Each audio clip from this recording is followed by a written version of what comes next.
पद्धतीनं पहिली 5 वर्ष आणि दुसरी 5 वर्ष मोदी साहेबांनी काम आपल्या भारत देशाचं केलं, त्यांचं जे व्हिजन आहे, त्यांनी देश पातळीवर भारताचा नावलौकिक वाढवण्याचं काम केलं, हे त्रिवार सत्य आहे.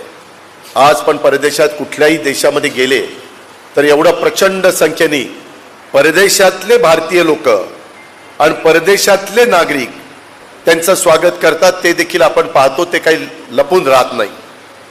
त्याचबरोबर आजूबाजूची राष्ट्र आपल्याकडे वाकड्या नजरेने बघायचे.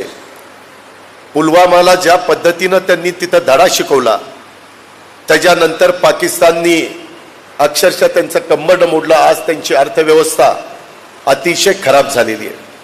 श्रीलंकेसारख्या राष्ट्राचं पण काय झालं, तिथल्या राष्ट्रपतींना त्यांच्या परिवाराला घेऊन तिथं पळून जावं लागलं.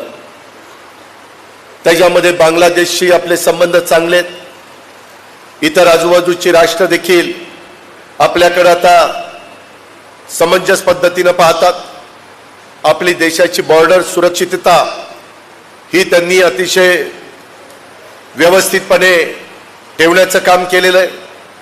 दर दिवाळीला मी आपल्या घरामध्ये दिवाळी साजरी करतो, परंतु मोदी साहेब दर दिवाळीला बॉर्डरवर जाऊन जवानांना प्रोत्साहन देण्याचं काम, जवानांच्या मध्ये दिवाळी साजरी करण्याचं काम, त्यांच्यामध्ये सहभागी होण्याचं काम करतात.